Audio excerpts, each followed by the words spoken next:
Ever wonder why some users buy and others bounce? Well, it's all about understanding the customer journey. Hi there, I'm Nick from Well Oiled Marketing, and today we're going to be jumping into analyzing the customer data inside of Google Analytics 4. So, without further ado, let's jump in. The first thing I want to talk about when it comes to analyzing the customer journey is actually what information we should be focusing on and how we should look at that information. So, when it comes to engagement metrics here on the left, these are really the top 7 or most important metrics that I like to look at when it comes to understanding engagement and understanding the customer journey of how an individual moves through the site. And then once we are looking at these metrics, we also have to use the lens of user segmentation. So what you can see here on the right are the 6 most popular ways to kind of splice or segment users. Why this is important is, and I'll give you a really quick, good example, is let's say we are looking at the engagement metric of total revenue. And let's say your website made $1,000 yesterday. That's incredible, right? Now, that's a great metric for us to use for engagement. However, we need to start splicing or segmenting that information to get more insights from it. So what we can do then is we can take that total revenue number of say $1,000, and then we can use the user segmentation of devices to understand which devices are driving the most information, or geographically where most of this revenue is coming from, or different demographics or user behavior.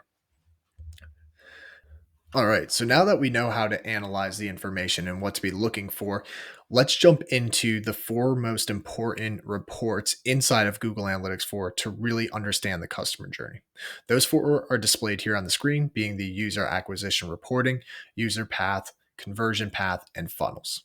So without further ado, let's actually jump into a Google Analytics 4 account to start analyzing those 4 reports while looking at the engagement metrics and using our user segmentation knowledge or lens, right? So this right here is an example of a Google Analytics 4 account. This is an actual live e-commerce site that Google Analytics hosts and they allow us to use. So if you're trying to learn Google Analytics 4, this is a great resource for you. And so first we're going to look at acquisition, right? You can see the tab here is that we're looking at user acquisition. And why this is the first place I always start with a customer journey analysis is this is actually the first place of how a user gets to your site, right? It's outlining all the different traffic sources that individuals have taken to get to your site.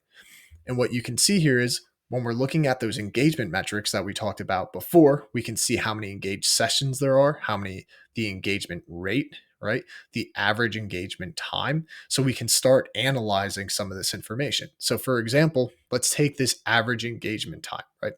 As you can see here, the average time across all the different sources that have come to the site is about 1 minute and 44 seconds, right? So as we're analyzing this, I go down the line, I say, oh, wait, something's wrong here because I only see 5 seconds for paid search, right? And that's good information to know. But now we have to take it a step further, right? And we use that user segmentation lens to actually dig deeper. To drive some insights, right? So if we look at, we can look at this paid search and then we can, segment it by, say, device, then we can get a little bit further down. And so now that we understand how users are actually getting to our site, let's take a look at what they're doing once they're there. And for this, we'll go into the GA4 Explorer reports and we'll look at some of the custom reports. This is one that I created, but it's basically just a path exploration report that shows you how users are flowing through the site.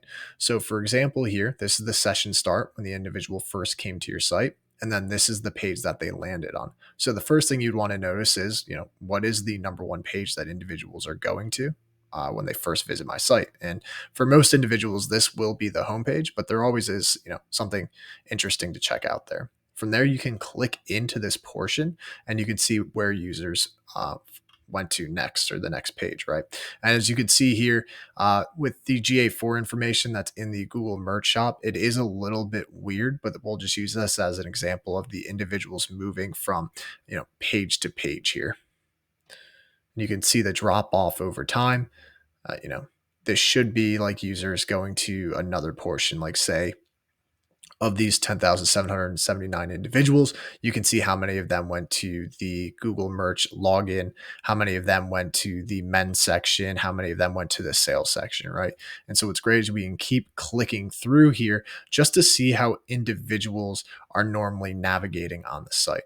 As well, something else that you can look into is, once again, now that we're kind of looking at the flow of a user on the site, we also want to take into account the lens of how we're looking at this information, right?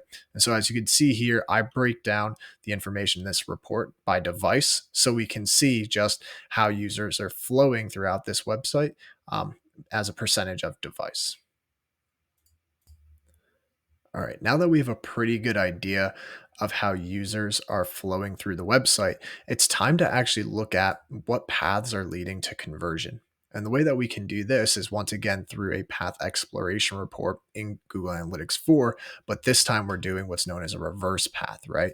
So we have the purchase path or the purchase event all the way here on the right, and we can follow all the way backwards the actual path that users took to then finally convert. So as you can see here, this is pretty standard. Individuals going to the order complete page or payment pages, they're going into a sign-in page, they're going into a basket page or shopping cart. But then you can see here kind of where it splits out, right? And so these are now actually looking at the products. And so let's look at, these individuals were at this sales page. So what did they do before they came to the sales page, right? This individual is looking at their shopping cart. This individual is looking at these two different products, right? And it's really nice to see how, these users are flowing through. So they'll go directly to the product page, then they're going to check out their shopping cart, they're going to this basket, then they're signing in, they're going back to the basket, which I'm guessing is just like the checkout flow for this website. Then they're looking at more information, payments, order complete, and then finally we log a purchase. And so now that we really have a good understanding of how users are coming to the site, how they're flowing through the site, and a path to conversion, it's now time to understand those final steps within the conversion by looking at a funnel analysis. And so the way that we do that is we go to the general reports inside of GA4. And what we'll do is, if you have an e-commerce set up, you can actually look at, inside of monetization, the purchase journey. And so this purchase journey will actually take the e-commerce events that are specific to a checkout and show you the analysis. So you can see here that the session started, individual viewed a product, added it to cart, they began the checkout, and then there was a purchase, right? Pretty standard process for most e-commerce websites. And what you can see down here is the drop-off rate between the different portions of that journey. And what's really nice about this report is it very clearly states where individuals are dropping off, right? So from the session start to the view product, we see that we're losing about 65% of the users. From the view product to the add product stage, or add to cart, we're losing about 81% of our users. And then finally, from add to cart to begin checkout, we lose almost 98.8% of our users, right? There's a massive drop off here between the add to cart into the begin checkout, right? So that's something that we would want to analyze a little bit. But once again, this is all great information about engagement in the customer journey. However, we need to look at it through a certain lens to dig a little bit deeper. And actually, what GA4 does is it allows us to simply do that down here in the table. So what we can do is we can, based off of some of those segments that I showed you in the first slide. So we can just go back really quick.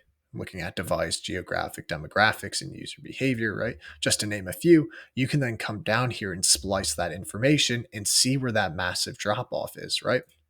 So for example, let's do city. Maybe that there's some insights here that can be pulled from specific cities or areas that are, having an issue with the checkout.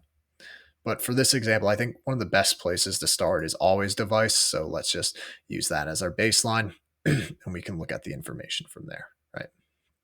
So something that we would want to further this analysis is just looking at this percent drop between the two here, right? So what percentage of these users, let's say for the desktop, have dropped off? So we had 42 of them begin cart, out of the 3,048. So that's about 1.3%. I actually made it to the next step where let's look at, say, mobile. We have 5 out of the, and that's 0.5%, right? So you can see that mobile, there's a little bit more of a drop off, almost double. So that's something that we should be looking into of why that is. Is there something that isn't mobile optimized on this checkout process? And that, my friends, wraps up our digital expedition into the world of analyzing a customer journey in Google Analytics 4. If you've enjoyed this journey as much as I have, don't just pass by, drop a like, hit the subscribe, and share your thoughts or questions down below. Let's keep the conversation going and the community growing. Until next time, I'm Nick from Well Oiled Marketing, reminding you to keep exploring, keep analyzing, and always keep optimizing. Here's to your success, and see you in the next journey.